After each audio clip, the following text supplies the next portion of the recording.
Meus irmãos, acabamos aí de sofrer aí uma pequena perda de internet, né? A gente acabou se autodesligando, tivemos que reiniciar a nossa live. Peço perdão a você que estava ouvindo as nossas palavras. Novamente a gente vai reiniciar novamente o nosso assunto, onde nós vamos entender sobre a conversão de Saulo, no capítulo de número 9 de Atos, e também trataremos algumas considerações sobre a vida de Paulo, sobre a sua atuação na sua vida primitiva da época, e também veremos como foi a chamada que Cristo Jesus atuou naquele momento. E para quem até tá chegando agora, eu vou recapitular aqui que a gente vai ter 3 blocos, né? 3 vídeos diferentes vai ser feito, né? Primeiro bloco é a conversão de Saulo, né? Segundo bloco é a chamada de Paulo. E o último, as viagens missionárias de Paulo. Então agora pra gente entender quem foi Paulo, né, mano? É muito simples dizer quem foi Paulo. Quem lê a Bíblia já sabe. Ele é hebreu, né? Judeu. Morava em Tarsis. Paulo de Tarso. Morava em Tarsis. A Bíblia vai falar também que ele era instruído por Gamaliel. Era bom até ressaltar também o que ele trabalhava, né? Ele trabalhava como fazer tendas também, né? Isso. Ele fazia tendas. Ele era fariseu. Dá até um versículo em Filipenses 3, né? 3:5 diz assim, ó. Circuncidado ao 8º dia da linhagem de Israel, da tribo de Benjamim, hebreu de hebreu, segundo a lei, foi fariseu. Ele era fariseu, ele era até, bem dizer, teólogo também, né? Teólogo, ele se aprofundava bem no grego também. Era uma pessoa que tinha dupla cidadania. O nome dele era Paulo e era Saulo também.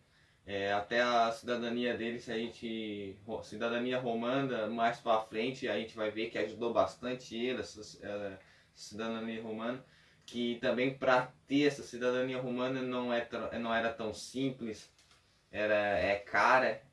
Então se a gente analisar bem, ele não era pobre, ele era até bem financeiramente por causa do serviço dele, né? O serviço dele era fazer tenda. Agora imagina, Jerusalém era o lugar que mais que sacrificava animais, né, para Deus. E essas peles de animais aí era tudo para fazer tenda, não. Realmente a estrutura de vida de Paulo era uma estrutura bem organizada, né? Com um grande patamar da época, porque estar dentro da seita dos fariseus já significa alguém importante.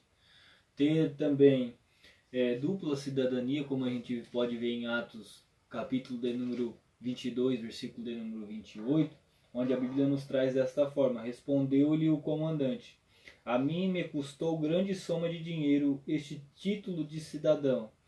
Disse Paulo, pois eu o tenho por direito de nascimento. Então Paulo, podemos já perceber que ele tinha grande importância, tanto dentro da sociedade romana e tanto dentro da sociedade hebreia, que eram os judeus.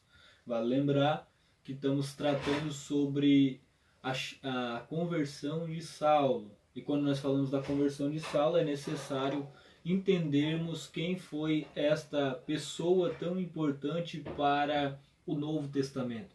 Vale lembrar que ele também atuou como um dos alunos de Gamaliel ao ponto de aprender os seus ensinamentos sobre a lei de Moisés ou os escritos sagrados do Antigo Testamento. Vemos como nosso amigo irmão Fernando já mencionou em suas palavras, ele provavelmente se aprofundou a tal ponto que se tornou um teólogo, alguém que já conhecia em grande pleno conhecimento sobre assuntos a respeito de Deus. Então vemos que esse homem ele tinha uma grande estrutura, irmão Fernando, uma estrutura muito fundamentada nas escrituras sagradas, e vemos também que era uma pessoa que tinha dentro do seu coração um grande ódio pelos cristãos, alguém que ao ponto de pedir cartas para o sumo sacerdote para matar, perseguir, encarcerar os cristãos da época. Vemos que também Saulo ele foi conhecido como um dos maiores perseguidores da igreja naquele período, muito pequeno período, mas foi um dos perseguidores da igreja, que vamos atuar aqui um pouco sobre esse ponto que foi a conversão de Saulo, né, irmão Fernando? Ele era líder, né, cara? Só para quem tá entrando agora, a gente tá falando da história de Paulo, né? Porque como a gente teve que reiniciar a live por causa da que tinha caído na internet, não deu nem tempo de eu mostrar o título. Então a gente tá falando sobre Paulo. Ele não era só perseguidor, né? Ele era o líder, né, irmão? Isso aí que tem que destacar também, né? Ele era o líder. Então o ódio dele era grande. Tem até um versículo que fala, mas é sobre perseguir a igreja, até eu ler os versículos, né, mano? Na verdade, você que está entrando na live, está observando as nossas palavras, vale lembrar você, conscientizar você, que Saulo, ele tomou a iniciativa de tomar a decisão de buscar cartas ao sumo sacerdote, que era o patamar mais alto da época, que tinha autoridade para disponibilizar essas cartas, porque ele esteve presente no mártir do nosso amigo da época, que era o diácono Estevão. Nós podemos ver isso em Atos dos Apóstolos, capítulo 7, irmão Fernando, versículo de número 58. Podemos ler esse versículo para conscientizar os vossos irmãos. 8:1 também fala a respeito de Saulo estar presenciando e conscientizava na morte de Estevão. 7:58 fala assim, de Atos dos Apóstolos. E expulsando-os da cidade, o apedrejavam, que era Estevão. E as testemunhas depuseram suas vestes aos pés de um jovem chamado Saulo. Então ele estava presente no apedrejamento de Estevão. No versículo 8, no capítulo 8, verso 1 diz assim, ó. E também Saulo consentiu na morte dele, e fez naquele dia uma grande perseguição contra a igreja que estava em Jerusalém. E todos foram dispersos pela terra da Judéia e Samaria, exceto os apóstolos. Também falar o 3 também, né? Versículo 3, irmão Fernando. E Saulo assolava a igreja, entrando pelas casas e arrastando homens e mulheres, os encerrava na prisão. Então nós podemos ver que essa pessoa, que foi um dos grandes escritores das cartas paulinas do Novo Testamento, o seu primeiro momento na sua vida foi perseguindo a igreja. Podemos ver que havia uma grande ira, havia uma grande trevas no seu coração, dominando o seu ser ao ponto de matar todas as pessoas que confessavam ou exerciam a fé cristã, ou o que? O cristianismo. Porque tudo isso estava crescendo, porque Cristo havia dado a ordem aos seus discípulos para ir pregar o evangelho em todas as regiões até os confins da terra. Então a igreja primitiva estava crescendo, irmão Fernando, ao ponto de nós vermos versículo 3 do capítulo 8, onde o irmão Fernando leu: Saulo, porém, assolava a igreja. Veja que já não era mais sinagoga, já não era assim uma sinagoga exclusiva do uso dos fariseus ou dos principais da sinagoga, já era chamada de igreja.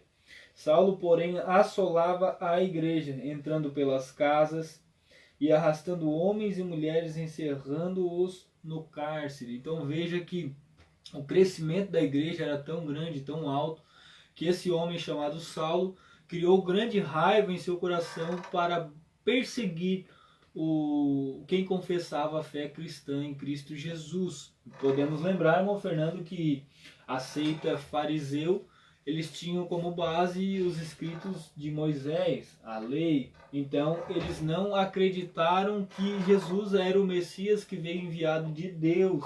Então provavelmente Saulo tinha isso dentro da sua consciência, ao ponto de não aceitarem o cristianismo crescer naquelas regiões. Então houve as perseguições, que nós vamos entrar no primeiro tópico, que é o perseguidor da igreja, que foi Saulo. Vamos ler Atos dos Apóstolos, capítulo 9, versículo 1 e versículo número 2, onde começa o perseguidor da igreja indo buscar os cristãos. E Saulo, respirando ainda ameaças e mortes contra os discípulos do Senhor, dirigiu-se ao sumo sacerdote e pediu-lhes cartas para Damasco, para as sinagogas, a fim de que encontrasse alguma daquela seita, quer homens, quer mulheres, ou conduzisse presos a Jerusalém. Então, até destacar aqui, né, ele estava respirando ainda ameaças e mortes, ele estava cada vez mais querendo matar os cristãos, né, mano? Ele foi até o sumo sacerdote, não, deixa ele lá pegar um 320 quilômetros para chegar lá, mano. Ele queria lá no... A distância, a distância aproximada de Jerusalém à cidade que ele foi, que era Damasco, né? Era aproximadamente 320 quilômetros. Então vemos que a fúria que ele tinha dentro de si era tão alta, tão magnificada dentro dele, que ele queria andar 320 quilômetros para perseguir pessoas que exerciam a fé cristã. 6 dias caminhando a pé, imagina. Aproximadamente em torno de 6 dias uma pessoa andando. E vemos que, né, vale ressaltar, né, irmão Fernando, vemos que, segundo alguns estudiosos, a crença judaica, eles optavam em andar ao invés de cavalgar. Então vemos que provavelmente, não vamos declarar ou afirmar, mas provavelmente esse percurso foi andando.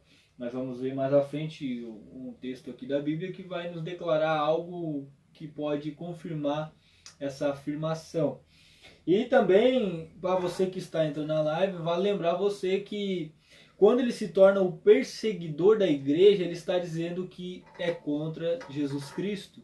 E vemos que ninguém consegue abater Jesus. Ninguém consegue ser maior que Cristo e ninguém consegue encurralar Cristo. Porque Cristo, ele sim, tem todo o poder, toda a autoridade. Então ele estava indo numa missão fracassada, uma missão que seria frustrada e uma missão que não daria certo. Então vemos que o perseguidor da igreja começou de maneira errada. Começou de uma maneira que não iria ter uma condição de vitória, e sim seria uma derrota, porque ninguém consegue, eu vou declarar isso, ninguém consegue vencer nosso Jesus Cristo. Ele é o Senhor. Até queria falar também aqui uma coisa que eu estava comentando com o irmão Ricardo ontem, que era o seguinte, assim, ó. Ô irmão, eu estava até lendo aqui ontem em Ezequiel, porque eu ficava pensando, tem tanta gente ruim nesse mundo, às vezes assim, né, que mata, que faz isso e aquilo, e Deus deixa viver bastante, né? Daí, quando eu li Ezequiel lá, que diz que Deus não se agrada da morte de ninguém, que é justo, que é injusto. Ele quer que a pessoa viva até se arrepender. Mesmo Deus sabendo o futuro, prevendo tudo, ele quer que a pessoa se arrependa. Ele deseja isso no coração dele, que a pessoa se arrependa, mas ele não se agrada com a morte de ninguém. E é algo que vai até acontecer mais para frente, que vai acontecer com Paulo, Saulo. A conversão de Saulo, ela atingiu um patamar tão alto porque a gente vê que ele ainda levou pessoas com ele, como o nosso amigo Fernando já mencionou. Ele foi o líder desse ato, né? Ele foi a pessoa que tomou a atitude de buscar as cartas, pedindo ao sumo sacerdote para que ele tivesse autorização para exercer a função de prender, de encarcerar ou até mesmo num ato de, podemos assim dizer, de cautela, até matar os cristãos. Então, vemos que ele foi a pessoa que iniciou essa perseguição, iniciou esse momento de perseguir os cristãos. Então, vale lembrar, meu Fernando, que essa pessoa tinha grande importância para Jesus, porque não são todos que iniciam uma revolução, não são todos que iniciam uma perseguição, não são todos que fazem um ato que, podemos assim dizer, alcança grandes regiões. Então eu vejo que a utilidade de Saulo para Cristo começa a ter sentido nesse primeiro ponto, nesse primeiro tópico, o perseguidor da igreja. Porque vemos uma pessoa de atitude, vemos uma pessoa de audácia, vemos uma pessoa que tem autoridade, vemos uma pessoa que tem coragem, vemos uma pessoa que tem grandes qualidades e características para exercer o ministério cristão. Verdade. Ao ponto de, quando lermos o texto, não enxergarmos isso em Paulo, ou em Saulo, melhor dizendo. Mas Jesus lá nos altos céus observava e via Saulo tentando atuar naquele ato. E aí então a gente percebe que vem o versículo de número 3, vai nos descrever o que acontece, irmão Fernando. Podemos ler o versículo de número 3 e o versículo de número 9. E indo no caminho, aconteceu que, chegando perto de Damasco, subitamente o cercou um resplendor de luz do céu. E caindo em terra, ouviu uma voz que lhe dizia: Saulo, Saulo, por que me persegues? E ele disse: Quem é, Senhor? E disse: O Senhor: Eu sou Jesus, a quem tu persegues. Duro é para ti recalcitrar contra os arguilhões. E ele, tremendo e atônito, disse: Senhor, que queres que faça? Ele disse: O Senhor: Levanta-te e entra na cidade, e lá te será dito o que convém fazer. E os varões que iam com ele pararam espantados, ouvindo a voz, mas não vendo ninguém. E Saulo levantou-se da terra e, abrindo os olhos, não via ninguém. E, guiando-os pela mão, conduziram a Damasco. Esteve 3 dias sem ver, não comeu nem bebeu. Maravilha, maravilha, né? Podemos ver aqui o cenário mudando, né? Podemos ver aqui a atuação de Paulo ou de Saulo, como estamos falando, mudando. O primeiro momento que a gente mencionou para você foi o perseguidor da igreja, alguém que saiu para atuar em um ato de perseguir, de encarcerar, de prender, de até mesmo matar. Mas agora, no segundo tópico que a gente está apresentando, nós vemos essa missão sendo fracassada. Essa missão dando errado. Vemos essa missão indo por água abaixo. Por quê, irmão Ricardo? Porque nós vemos Saulo sendo frustrado dentro da sua própria missão, dentro da sua própria perseguição. Versículo 3 disse que, seguindo ele em estrada fora, ao aproximar-se de Damasco, subitamente uma luz do céu brilhou ao seu redor. Então a gente percebe, meus queridos ouvintes, que esse momento foi um momento que a missão dele fracassou. Porque antes dele entrar na cidade, irmão Fernando, antes dele começar a sua perseguição, Jesus o encurralou. Jesus o achou e ao ponto de encurralar para ele não ter saída para onde ir. A Bíblia diz que uma luz brilhou ao seu redor. E quando a gente aprende a circunferência, a gente vê que ela não tem emenda, ela não tem brecha. Então a gente vê que ele ficou encurralado dentro dessa luz, ao ponto de não conseguir se mexer. A Bíblia diz que ele gritou: Senhor, Senhor, por que tu me persegues? Então quando a gente vê esse ato dele falando isso, significa assim: eu não consigo me mexer, eu não consigo sair daqui, eu não consigo entender o que está acontecendo. Então a gente vê que o próprio perseguidor se torna perseguido por Cristo nesse momento. Por quê? Porque Cristo está mostrando para ele: eu tenho o controle da situação, eu tenho a tua vida em minhas mãos, Saulo. E por isso, Fernando, a gente vê que ele percebe que a sua missão é tão fracassada que ele começa a dizer assim, ó, versículo de número 5.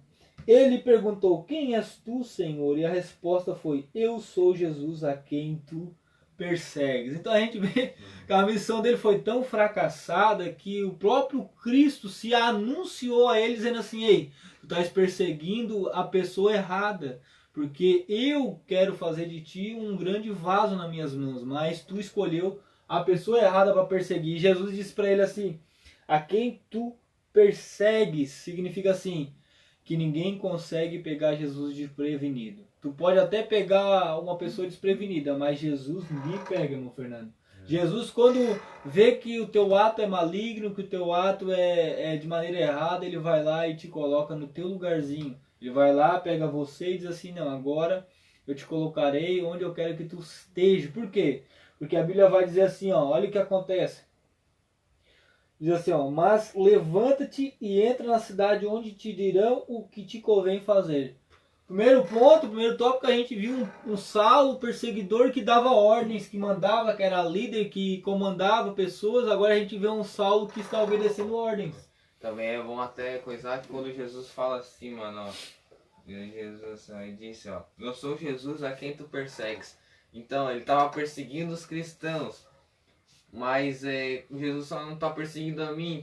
Quando tu está perseguindo o cristão, tu está perseguindo a mim. Às vezes quando uma pessoa fere um cristão, tá ferindo a Jesus. Jesus não tá perseguindo a mim, Paulo. Eu sou aquele que tá perseguindo. Depois ele fala assim, ó. Duro é para ti recalcitrar contra os arguilhões. É até interessante essa parte aqui, porque às vezes a gente lê e passa despercebido. Eu tenho um livro em casa de usos e costumes bíblicos que ele... E tem uma parte que eu tava lendo, vai falar de agricultura. Eu tava lendo lá alguma coisa de agricultura. E arguilhado significa uma vara pontuda. Quando eles estão na roça, no arado, tem dois boi puxando o arado. E às vezes o boi empaca, eles têm que cutucar, hoje eu sei os chicotes, mas lá eles cutucavam com uma vara pontiaguda. Eles cutucavam com essa vara. E essa vara se chamava arguilhada. Então quando ele fala assim, ó, dura é para ti recalcitrar contra os arguilhões, tá falando, Paulo, não adianta tu parar que nem um boi para devagarinho, não, tu vai, ó, dura é para ti recalcitrar e contra as cutucadas ali, ó, vai, é para ti, Paulo, tá indo do caminho errado, não é para te parar ali. E irmão Fernando, quando tu ressaltou esse ponto, vale lembrar para você que está entrando aí que depois de ele receber a ordem, depois de ele demonstrar que não tem como se esquivar de Cristo, porque tem o arguilhão de Cristo ali, impulsionando ele a andar, a gente vê que o versículo de número 7 diz assim, ó, e seus companheiros de viagem pararam emudecidos ouvindo a voz, não vendo contudo ninguém. A gente percebe, Fernando, que o ato do perseguidor agora sendo frustrado, a gente vê que o que era para ele, foi para ele, não foi para os seus companheiros. Então a gente vê que a chamada, o momento de Saulo, aquele momento era para ele, não para os seus companheiros. Por quê? Porque eles até ouviram uma voz, mas não sabiam dizer o que era essa voz. Mas o interessante é que eles não viram a luz. E quem estava dentro da luz, do círculo de luz, era Saulo, indicando assim para nós, ei, aquele que eu escolho, aquele que eu chamo, eu coloco sobre ele uma luz, para que ele brilhe. O interessante, Fernando, é assim, ó, que os seus companheiros não entenderam nada, ficaram ali viajando na maionese, ficaram ali sem entender nada. Vai lembrar, João capítulo de número 12 também vai falar de uma voz que surgiu no momento que Cristo estava ministrando uma palavra, dizendo para todos que estavam naquele lugar que falando a respeito de Cristo, eles pensaram que era um trovão ou até mesmo um anjo falando, se eu não me engano, né? A gente vai até ler o texto, João 12, diz assim, ó, João capítulo 12, para você entender, versículo de número 25. Pai, glorifica o teu nome. Então veio uma voz do céu, eu já o glorifiquei e ainda o glorificarei. A multidão, pois que ali estava, tendo ouvido a voz, dizia ter ouvido um trovão, outros diziam foi o anjo que lhe falou. Então a gente vê que os companheiros de Paulo ficaram desta forma, sem entender. Aqueles que até que não acreditavam ali disseram que era um trovão. E os mais espirituais já disseram, ó, é um anjo que está falando. Né, mano? Mas só Jesus e os discípulos que entenderam que estava falando. Né? Os próprios discípulos de Cristo já perceberam que era o próprio Deus anunciando Cristo Jesus. Eu já o glorifiquei. Mas o interessante, entrando mais um pouquinho nesse assunto que é muito bom mencionar, a gente vê mais um ponto lindo aqui do versículo de número 8. Então se levantou Saulo da terra e, abrindo os olhos, nada podia ver. E guiando-o pela mão, levaram-no para Damasco. Meus queridos ouvintes, vemos um homem perseguidor vindo com a sua companhia, com os seus soldados ou com as pessoas que estavam sob as suas ordens, e vemos ele provavelmente na frente, comandando, né? Uma pessoa que estava como líder. Mas agora no versículo de número 7 que estamos mencionando, versículo de número 8... Puxado, né, mano? Não, e sem falar que ele estava no chão. O ato de estar no chão significa se humilhar, significa renunciar, significa se rebaixar. Ah, e pra falar também que aquela hora que tu falou que provavelmente estaria a pé, nesse versículo fala, né? Provavelmente, o ponto dizer assim... Porque alguns dizem, alguns falam que estava a cavalo, outros dizem que estava a pé, mas esse versículo aqui, os caras entender bem, e guiando pela mão, conduziram a Damasco, guiando pela mão... Provavelmente estava a pé, mano. A gente percebe, né? Não queremos afirmar, porque tem algumas pessoas que podem tipo utilizar, assim, ó, né? porque pelo costume judaico, né? Na verdade, o costume de andar a cavalo é dos romanos. E os judeus e contra os romanos, eles faziam diferente, né? Porque eles andavam a cavalo e iam a pé. O costume deles era andar a pé e não a cavalo, né? Eles tinham... Os mais antigos, né? Os mais Isso. antigos costumavam ir a pé. A crença judaica, eles percebiam que os romanos tinham a atitude de andar a cavalo, né? Então eles percorriam o caminho oposto deles, que era andar a pé. E o texto do 9, versículo 8, como estamos falando, vemos Saulo agora caído por terra, cego e sendo guiado. E vemos aqui o perseguidor sendo o quê? Humilhado, rebaixado, renegando, demonstrando uma atitude de alguém que precisa de ajuda. Mas quando nós vimos o perseguidor no primeiro tópico, a gente percebeu um Saulo corajoso, um Saulo valente, um Saulo que tinha coragem. Mas agora nós vemos um Saulo que precisava ser carregado, irmão Fernando. Com certeza. Porque sabe o que acontece? Quem quer enfrentar Jesus, acontece isso. Jesus, ele não foi... ele não veio ao mundo para ser confrontado, para ser atacado. Jesus veio para trazer paz, para trazer ânimo, para trazer nova vida para você e para mim. E Saulo não entendia isso, porque ele perseguia o movimento cristão. E quando Jesus se apresenta, ele diz: ei, por que tu me persegues? Porque o movimento cristão, quem é o líder? É Jesus. Então o líder agora, Jesus, diz a Saulo assim: ei, a partir de agora tu não é mais líder romano ou líder judeu, tu não é mais nada disso, tu agora vai ser um dos meus servos, então obedece às minhas ordens. Qual foi as ordens? Versículo de número 9. Esteve 3 dias sem ver, durante as quais nada comeu nem bebeu. Mas o interessante é que esses 3 dias ele esteve na casa de uma pessoa, né, irmão Fernando? E esses 3 dias ele precisou se estabelecer dentro de uma residência para poder sobreviver, porque uma pessoa com a fama de Saulo seria morto rapidamente, porque ele estava vulnerável, estava cego, estava provavelmente assustado, estava provavelmente tremendo de medo, né? Porque esse ato que aconteceu com ele foi um ato extraordinário, um ato sobrenatural de Deus. Então a gente percebe nesse momento, terminando o segundo tópico, que é a missão fracassada, a gente percebe que toda a sua missão, que foi um fracasso, foi para mostrar para nós que ele precisava escutar a voz de Jesus Cristo. E ao ponto de seguir as ordens de Cristo e não mais dar ordens, e sim obedecer ordens. Essa foi o nosso segundo tópico, demonstrar aos vossos ouvintes que a missão dele foi fracassada porque ele tentou enfrentar Jesus e ninguém pode vencer Jesus. Agora entrando até o terceiro, né? Nós vamos entrar no nosso terceiro tópico, que é ajudado por um cristão. Meus irmãos, meus ouvintes, a gente agora vê Paulo perseguidor, já não sendo mais perseguidor, já sendo carregado por seus companheiros. Vemos Paulo agora humilhado, vemos Paulo rebaixado, vemos Paulo com medo. Perdeu a sua coragem, perdeu a sua ousadia, perdeu todo o seu caráter, perdeu todas as suas características. Ele está vulnerável a toda a situação. Então a gente agora vai entrar num próximo trecho, que é ajudado por um cristão. O interessante quando a gente vai falar sobre esse tópico, irmão Fernando, que Jesus ele trabalha de uma forma que nós não entendemos. Pior que o Paulo, ele tava lá em cima, né, cara? Ele era o líder, né, cara? Agora ele tá começando tudo do zero, né? Agora ele tá sendo ajudado, né? Ele começou do zero, sendo puxado pela mão lá, levando para Damasco.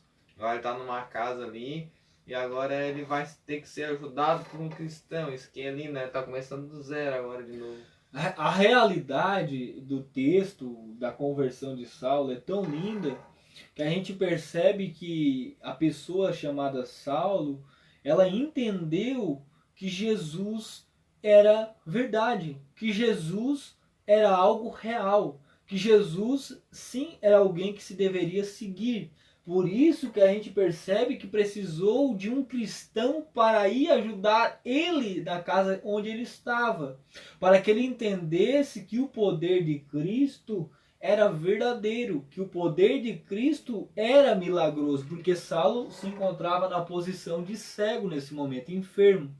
Então a gente vai ler para que você entenda Atos, capítulo 9, o versículo 10 e versículo 19 somente, Fernando, por bondade. A gente vai ler, na verdade, só o 17. Isso, a gente vai, na verdade, para resumir, a gente vai ler só o 17. Que como é um tema que estava sendo ajudado por um irmão aqui, por um cristão, vamos ler só o 17. Ananias foi e entrou na casa, e impondo-lhes as mãos, disse: Irmão Saulo, o Senhor Jesus, que te apareceu no caminho por onde vinhas, me enviou para que tornes a ver e seja cheio do Espírito Santo. Então aqui precisava de uma pessoa para pôr a mão na cabeça dele para que ele possa ver de novo, né? Essa parte é linda, né? Eu acho linda essa parte. Realmente, esse servo de Deus chamado Ananias, ele foi, na verdade, vamos refletir aqui, irmão Fernando. Na verdade, esse servo de Deus tinha medo de Saulo. Ele era uma pessoa... Ele até falou com Deus, né? Como se Deus não Isso. soubesse, ele falou: esse cara aí, ele tá matando os cristãos, ele até pegou carta, ele ficou sabendo, ele morava tão longe, mas já tinha até ficado sabendo. Lembrando, 320 quilômetros aproximadamente de distância. De longe já sabia que tinha pegado carta para vir matar, pegar os cristãos ali que tem a fé cristã. Então, o medo dele, assim, Deus pega e fala para ele assim: vai lá na casa de Judas lá e pergunta por um homem chamado Saulo de Tarso. E que ele vai estar orando, é bonito, né? Ele está orando nessa parte, que ele vai chegar lá e está orando. O cara que era um líder dos perseguidores ali, agora está numa casa cego e orando. E realmente a gente vê uma pessoa mudando totalmente a sua vida, né? Em primeiro lugar, a gente vê que ele esteve 3 dias sem ver, durante os quais nada comeu nem bebeu. Então ele já estava jejuando durante 3 dias. Não é um dia e nem 24 horas, nem 2 dias, é 3 dias. Ele nada comeu e nada bebeu. Então a sua consagração foi um período muito duradouro. Porque até, mano, olha só, eu acho interessante nessa parte que ele era um judeu, né? Um judeu, quando ele estava com um problema sério, principalmente saúde, assim, às vezes, ele jejuava e orava bastante, ainda mais ele que era zeloso para cumprir as leis. Então ele estava jejuando e orando para que ele veja de novo, né? Só porque eu acho que com certeza ele não esperava por isso, né? Que uma pessoa ia pôr a mão na cabeça dele para que ele seja curado. Claro que Deus revelou para ele, né, mano? Mas o costume judeu era esse, cara. Era que eles oravam, jejuavam mas não que a intenção deles era que alguém botasse a mão na cabeça, que Deus curasse eles, né, mano? Esse é o costume judeu. E o interessante é que o ato dele, isso tudo tem valor, irmão Fernando, porque o ato dele jejuar fez também com que ele pudesse ter a sua vista. Porque se ele estivesse, por exemplo, irmão Fernando, não dando a mínima, não tendo nenhum valor, assim, Jesus provavelmente também não seguiria em frente com o ato da cura. Então a gente vê uma pessoa que queria ter uma mudança de vida. Uma pessoa que queria ter a sua vida novamente. Porque, lembre que é cego, uma pessoa que não enxerga. Você provavelmente já deve ter colocado uma venda no seu olho e você não vai enxergar nada. Então provavelmente ele queria ter a sua vida de volta, irmão Fernando.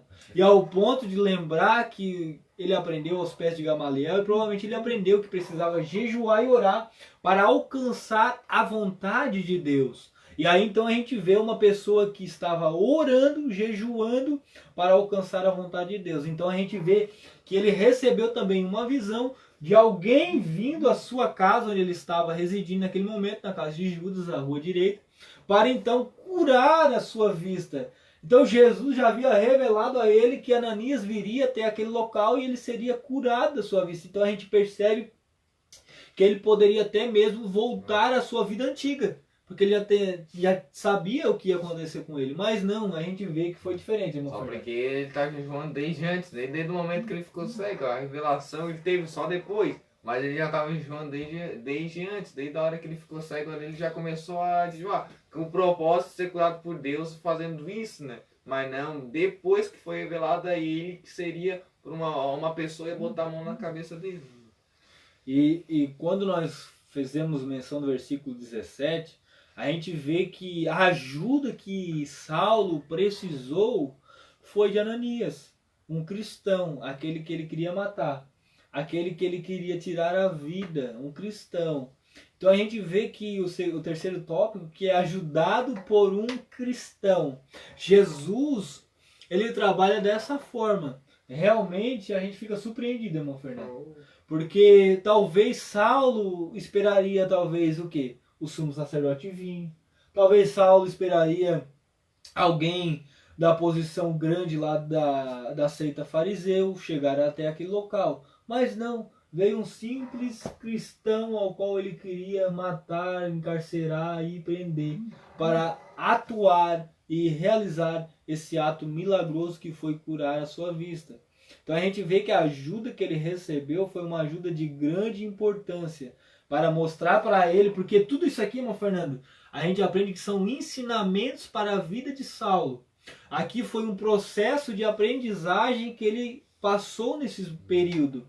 Porque ele aprendeu o quê? Aprendeu a jejuar, orar em momentos difíceis. Ele aprendeu a ter paciência, aprendeu a se humilhar, aprendeu a entender que há alguém maior que ele. Aprendeu também que os cristãos fazem a vontade de Deus, né? Porque olha só, era para os cristãos ter medo dele. Ele já sabia que os cristãos tinham medo dele, mas não impediu de Ananias ir até ele, não impediu, ele preferiu fazer a vontade de Deus. Então ele já percebeu, ó, ele fez a vontade de Deus mesmo, não teve medo de mim.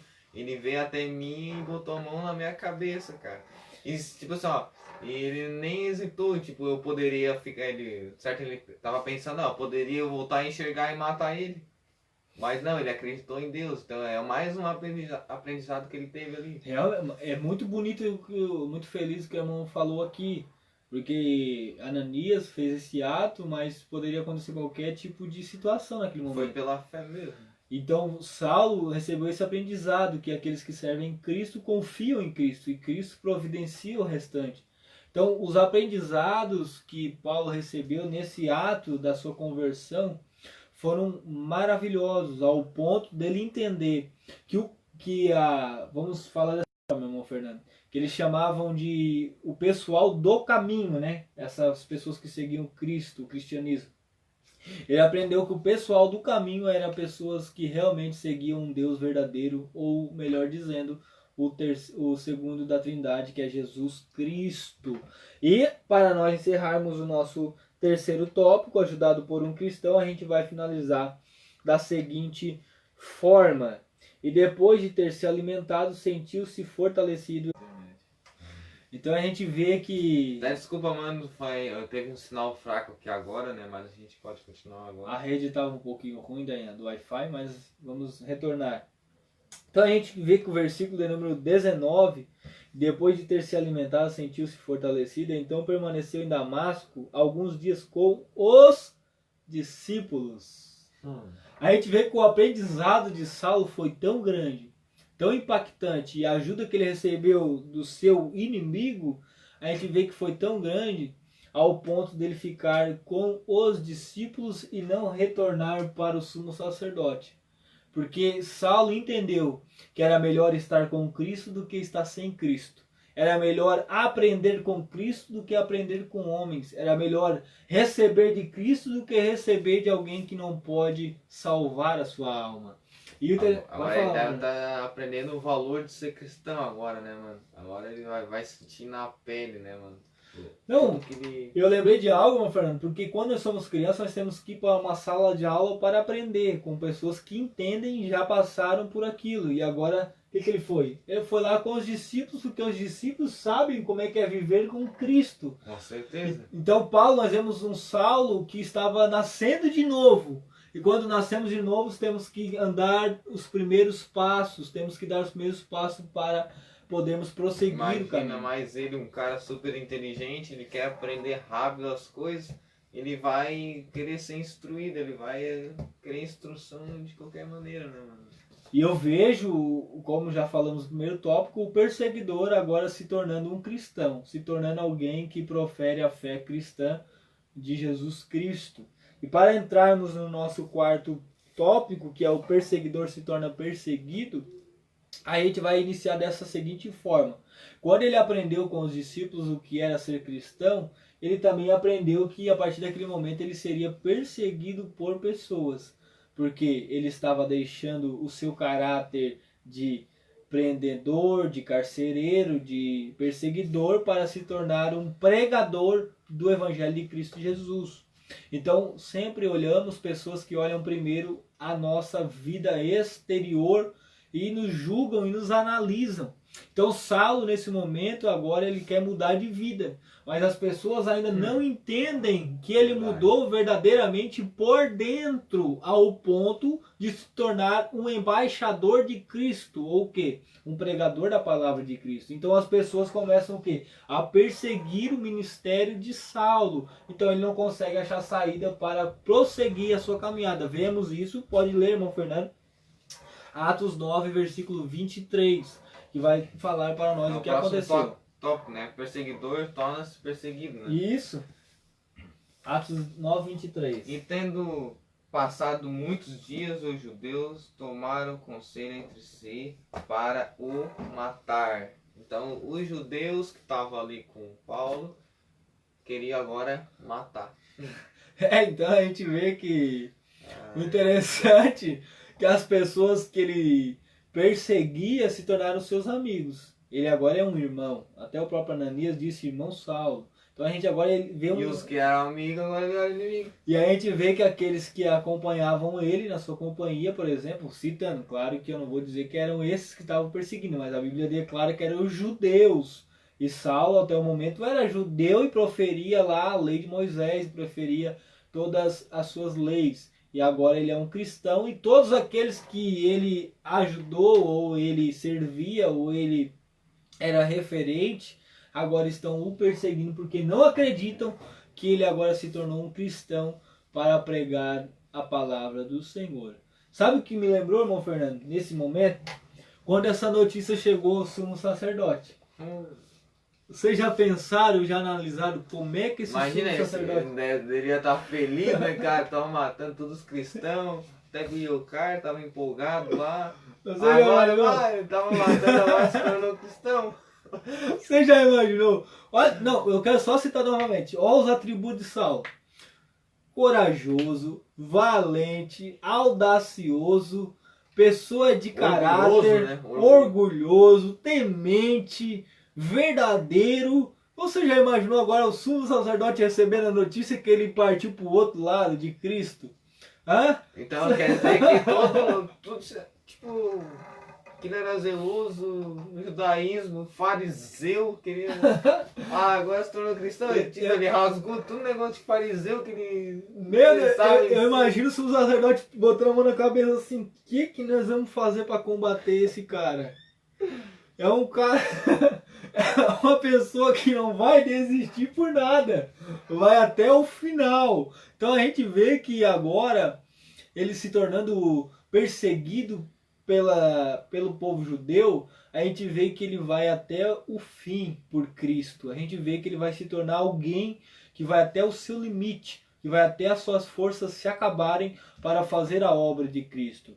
Porque Cristo Jesus o chamou para ser um vaso escolhido em suas mãos, um instrumento que levaria o Evangelho de Cristo.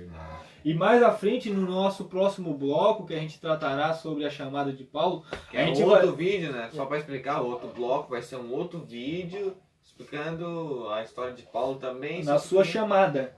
Porque aqui a gente está aprendendo a sua conversão. É porque é muita coisa para falar em um vídeo, né? Vai ficar em 1 hora assim, o cara teria que resumir o resumo dos resumos para falar alguma coisa. Até vai ficar um pouquinho estendido esse vídeo, porque é muito assunto. Até os irmãos nos perdoem, mas vai passar uns 10 minutinhos aí. Mas porque também eu queria aquele negocinho no começo, né, mano? E assim, ó, vale lembrar que a gente vê que Saulo foi escolhido por Jesus também para ser vocacionado a levar o evangelho aos gentios. Por quê, irmão Fernando? Porque o povo judeu sempre teve aquele negócio de não se misturar, de não falar com aquele povo, de não querer ter contato. Vemos Pedro indo até Cornélio, que era também um gentil, e até o primeiro momento ele não queria ir, mas depois ele percebeu que Deus havia chamado, ou Jesus havia ordenado para que ele fosse até lá e revelasse o sonho que era para ser revelado. E vemos também Jesus mostrando assim, tudo aquilo que eu santifico será santificado. Então não há distinção de povos que Cristo não alcance, porque se ele está santificando, é para uma obra, é para ser usado, é para ser alguém escolhido nas suas mãos. E voltando ao perseguidor torna-se perseguido, a gente vê mais aqui dizendo assim, ó, versículo 24. Saulo 22. Saulo, porém, mais e mais se fortalecia e confundia os judeus que moravam em Damasco, demonstrando que Jesus é o Cristo. Maravilha. Então vemos agora vemos agora um Saulo que está totalmente aprovado na obra de Cristo. Um Saulo que está convicto que Jesus é o Filho de Deus. Nós estamos vendo um Saulo que está indo até o limite do seu corpo físico, da sua alma, para falar o Evangelho de Cristo. Por quê? Olha aqui. Saulo, porém, mais e mais se fortalecia. Por quê? Porque até o momento ele não tinha conhecimento do que era o Evangelho de Cristo, ele sabia o que era a lei, ele sabia o que era Moisés, agora ele não sabia o que seria Cristo, ele se fortalecia. E confundia os judeus que moravam em Damasco, demonstrando que Jesus é o Cristo. Por que confundia? Porque os judeus eram como ele antes. Eram pessoas que não destinavam Cristo como um filho de Deus, eram pessoas que acreditavam só em Moisés. Então, naquela parte que Jesus chega ali que Paulo chega a cair ali, Jesus aparece ali para ele em visão e ele escuta a voz do Senhor. Deve ser algo muito glorioso, né, cara? Porque, olha, um cara daquele tipo, aquelas características ali, daquele tipo, se converter desse modo. Jesus estava na terra, todos os sacerdotes viram os milagres de Jesus e não creram. Então isso deve ser, essa parte ali deve ser muito glorioso para ele chegar e até os cristãos a matar e daí Jesus aparece para ele ali, deve ser algo além da nossa compreensão. Não, na realidade, o ato da conversão dele foi tão profundo, o alcance foi tão grande, que a gente vê uma mudança drasticamente acontecendo na vida dele. Verdade, é isso que eu tô falando. E a gente percebe que não são todos os casos dessa forma. Mas o que Cristo utilizou para transformar a vida de Saulo foi um ato que nós não vemos ou não conseguimos enxergar nos milagres de Cristo. Então a gente percebe que o que ele fez para Saulo foi especial, porque a gente percebe que todos aqueles que querem ter algo com Cristo, que tem uma chamada com Cristo, Jesus prepara algo especial que não conseguimos escapar das suas mãos. Vemos o Salmo 139 dizendo: para onde me esconderei de ti? Se for aos mais altos montes, está lá. Se for às profundezas, tu está lá. Então vemos que não há como escapar. Então Cristo, nesse momento, nesse ato, como o irmão Fernando demonstra, que é glorioso, vemos um ato que Jesus não deu escapatória para ele, irmão Fernando. Ele como se fosse cair uma arapuca.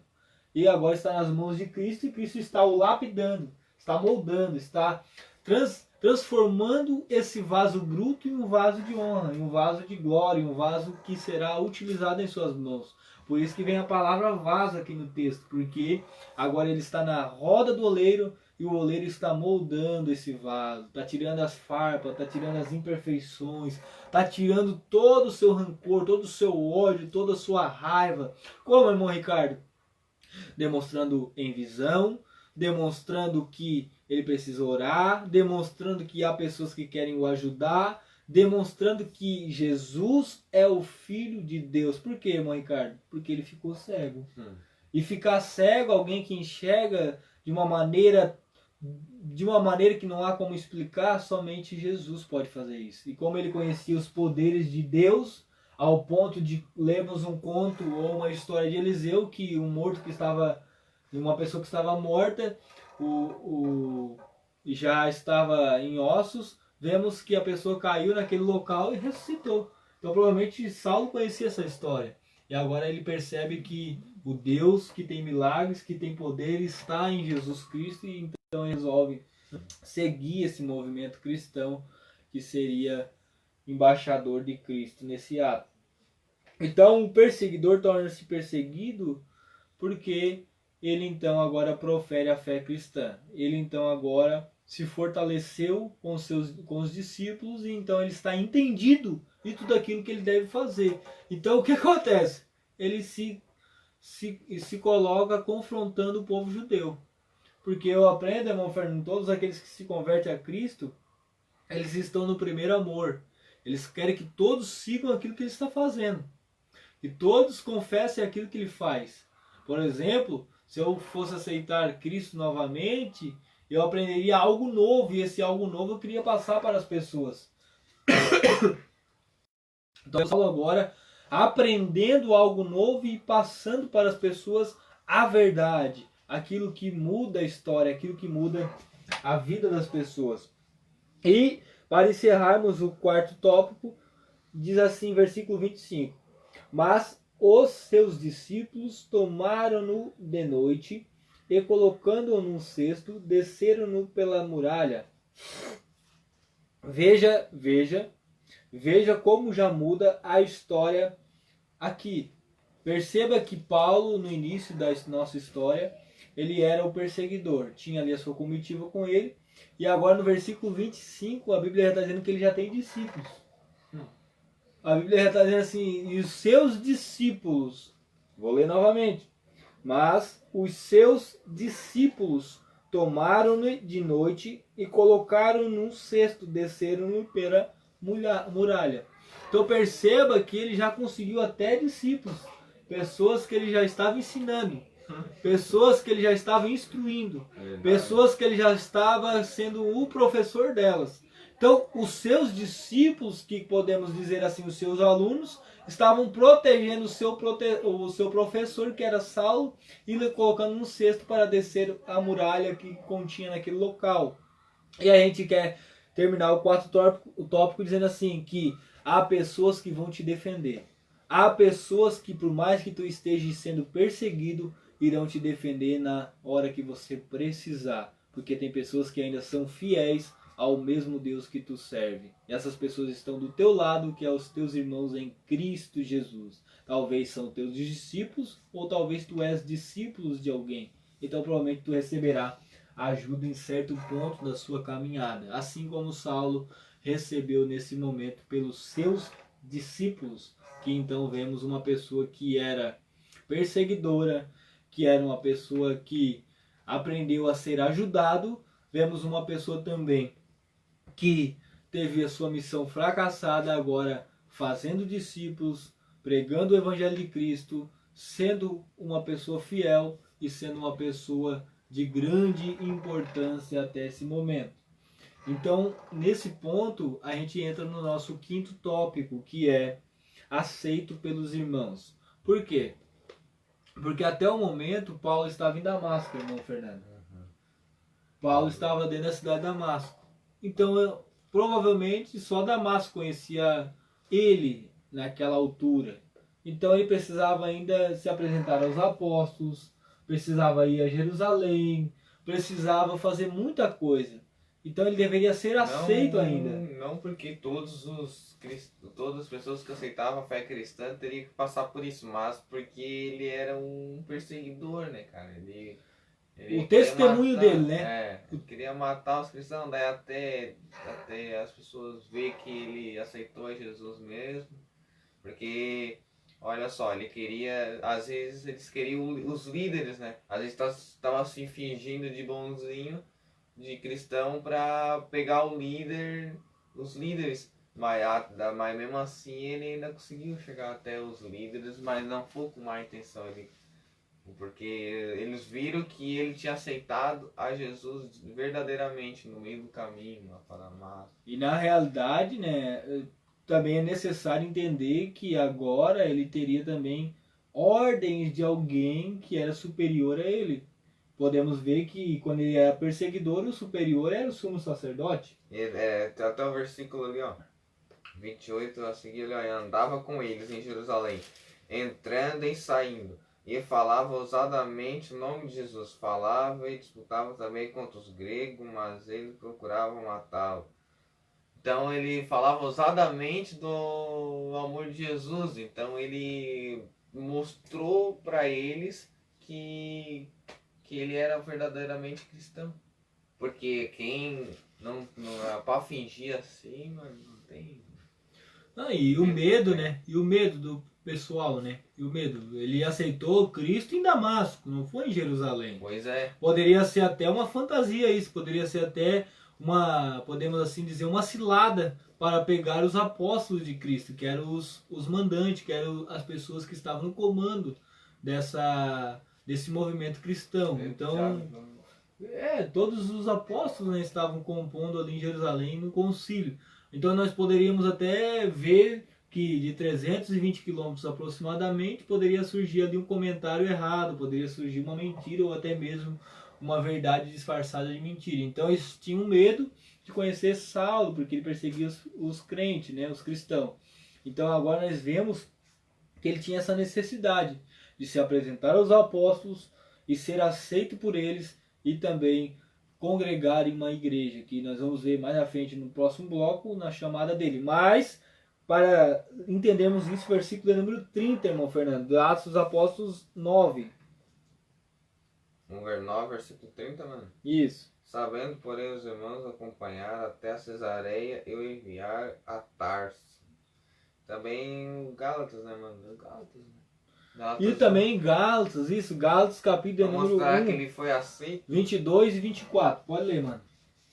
E não era conhecido de vista das igrejas da Judéia, que estavam em Cristo, mas somente tinha ouvido dizer: aquele que já nos perseguiu anuncia agora a fé que antes destruía, e glorificavam a Deus a respeito de mim. Aqui ele já foi aceito. Então a gente vê que agora até a Judéia já estava sabendo a seu respeito. Então ele precisava que a sua moral, a sua atitude, o seu ato pudesse então ser lavado pelos seus irmãos que compunham agora a Igreja de Cristo, para ele poder estabelecer-se no meio deles. Porque você já pensou, você pegar, entrar dentro de um presidiário, dentro de um presídio, quando você entrar lá, as pessoas vão ver você de uma forma diferente, entendeu? Porque lá naquele lugar estão pessoas que cometeram um ato que levou eles a estarem lá. Talvez você vai entrar lá sem cometer nada. Então você vai ser diferente. Então agora esse povo chamado cristão tinha medo de conhecer Saulo pelo ato que ele exercia antes de ser cristão, que era perseguir os cristãos. Então perceba que era necessário ele ser aceito pelos irmãos que compunham o movimento cristão, para demonstrar que a sociedade cristã, a igreja cristã, favorecia e aceitava o ministério de Saulo de Tarso. Por isso, irmão Fernando, a gente vê que diz aqui, versículo 27, Atos 9, mas Barnabé, tomando consigo, levou os apóstolos e contou-lhe como lhe viria o Senhor no caminho e que ele falara e como Damasco pregara ousadamente em nome de Jesus. Perceba que ele recebeu ajuda de alguém para poder ter acesso aos apóstolos, porque era tão sério o caráter que ele exercia antigamente, perseguindo, matando, encarcerando e prendendo cristão, que ele precisou até mesmo de ajuda de alguém para chegar até os apóstolos. Alguém de confiança, alguém que os apóstolos realmente ouviriam. E essa pessoa tem por nome Barnabé. E essa pessoa exerceu algo importantíssimo na vida de Saulo, ao ponto de provar que Saulo havia se convertido verdadeiramente. Sabe o que é isso, você ouvinte que me ouve? Há pessoas que vão com você do teu lado para te ajudar. Há pessoas que, por mais que tu não tenha sido ouvido, elas estão te ouvindo. Por mais que você queira ser ouvido e não há ninguém que te ouça, tem pessoas ainda que estão te ouvindo e querem te ajudar, querem te abençoar e querem levar você até um local que você precisa chegar. Por isso, irmão Fernando, versículo 27 diz isso, que Barnabé foi o canal de bênção para Saulo, para se chegar aos apóstolos e fazer com que os apóstolos aceitassem a chamada de Saulo para o ministério. Até então, não vemos Saulo como apóstolo. É somente alguém que estava exercendo a fé cristã e estava pregando ousadamente a palavra do Senhor. Mais à frente, no nosso segundo bloco, a gente vai trabalhar sobre a chamada de Paulo. Já não é mais Saulo, é Paulo, a chamada de Paulo, onde a gente tratará o assunto sobre o apostolado de Paulo, onde ele também vai exercê-lo. Por isso, a finalização da nossa comunicação cristã hoje, no final do nosso tópico, aceitado pelos irmãos, a gente quer terminar da seguinte forma, irmão Fernando, trazendo uma reflexão para você nesta noite. Quantas pessoas você tem do seu lado? E quantas delas você pode confiar? Quantas pessoas você olha ao seu redor? E quantas delas querem o bem de você? Perceba que se você ter essa reflexão para a sua vida, você vai entender quem foi Paulo, o que Paulo viveu, o que Paulo passou e o que Paulo teve que fazer. Porque Paulo estava no redor de pessoas que ele não conhecia ou ele tinha informações equivocadas do que elas eram. Então eu quero deixar essa reflexão para que você entenda. Talvez tem pessoas que estão do teu lado e querem te ajudar, mas você ainda não conhece ela. Tem pessoas do teu lado que às vezes querem te levar até algum lugar e você ainda não conhece elas porque você ainda está andando de forma errada. E também tem outros tipos de pessoas que estão do teu lado que às vezes querem fazer o mal para você e você está seguindo esses conselhos, esses atos. Então Saulo, na sua conversão, passou por essa reflexão de vida ao ponto de Cristo dar a ele aquela linda voz que foi: porque tu me persegues, Saulo, duro para ti é recalchitares contra o meu arguilhão, né, Fernando? Ele foi, resumindo tudo, né, mano? Então ele foi para Damasco com a intenção de puxar os irmãos pela mão à força. No meio do caminho, ele que teve que ser puxado para Damasco. Ele, olha, foi tudo ao contrário. Ele foi com um glorioso, voltou abatido. Deus, o poder de Deus é tremendo, né, mano? Mas nós não temos assim uma explicação concreta, né, de que ele passou naquele momento. Você já imaginou ficar cego, perder sua posição de líder, agora nesse momento ser carregado, ficar 3 dias sem comer, esperar alguém que tu não conhece vir para curar você? Ele podia vir te matar, ele podia vir fazer qualquer coisa. Voltou fugido. Teve que voltar para sua cidade natal como um fugitivo, como alguém que proferia a fé cristã. Tem tantas coisas, irmão Fernando, que a gente poderia falar nessa aula, nesse debate, que nós não temos tempo. Mas muita coisa envolveu a profissão de Saulo, talvez os seus pais, talvez também a seita fariseu. Tantas coisas envolveram ele, irmão, porque a gente não tem tempo para descrever, a gente podia esmiuçar mais esse assunto. Mas a gente percebe que ele negou, renegou, ele largou tudo que ele tinha para começar uma nova vida com Cristo Jesus. E ele tomou a decisão correta na sua vida, porque Cristo deu as suas iniciativas, deu também a ele o traço, o caminho que deveria prosseguir. Vemos lá na frente, nas suas epístolas, Paulo dizendo assim: Para mim, morrer é Cristo e o viver é ganho. Então a gente vê alguém que realmente queria servir Cristo de corpo, alma e espírito. Então, a próxima comunicação cristã é... Estaremos aí provavelmente na próxima quinta, irmão Fernando, né? Na próxima quinta, 10h30 da noite, estaremos aí no segundo bloco, que será Atos capítulo de número 13, a chamada de Paulo. Agora então ele já é Paulo ou apóstolo Paulo. Então vemos aí no segundo bloco, semana que vem, a chamada de Paulo. E nós convidamos você novamente para estar conosco, aprendendo e também nos dando algum conselho sobre os nossos assuntos. É isso, então a paz do Senhor, vamos orar, né, mano? Vamos fazer a nossa oração para abençoar todos aqueles que verão e viram a nossa live sobre a conversão de Saulo. Senhor nosso Deus, nosso Pai, nós o glorificamos, exaltamos, Deus. Ali estão pessoas que eu estou estendendo a mão para aquele celular, onde ouviram e ouvirão esta mensagem sobre Saulo, Pai. Dê a eles a comodidade, a confiança, a condição de acreditar no Teu nome, Jesus. Que possam enxergar pessoas que querem nos ajudar, possam enxergar o ministério que o Senhor quer desenvolver nas suas vidas. Que possam enxergar, Senhor, que há sim, Senhor, a vida eterna em nossas vidas ao ponto de sermos chamados Teus filhos, Pai. Abençoe cada um deles e que possam descansar para trabalhar pela manhã e ter uma boa vida, ter uma boa alegria na Tua presença, Pai. Pedimos em nome de Jesus, abençoe e derrama sobre eles o Teu poder, Pai. Amém, Senhor. Eu quero deixar o meu agradecimento a todos, que Deus vos abençoe. Fiquem em paz, tenham uma boa noite. Essa foi uma comunicação cristã transmitida por o irmão Fernando Vargas e o diácono irmão Ricardo de Oliveira. Um abraço a todos. O irmão Fernando quer dar alguma consideração? Sempre quando quiser assistir o live, é Fernando Vargas aí no meu Facebook. É isso, irmão. Abraço a todos, Deus abençoe, fiquem em paz, até a próxima comunicação cristã.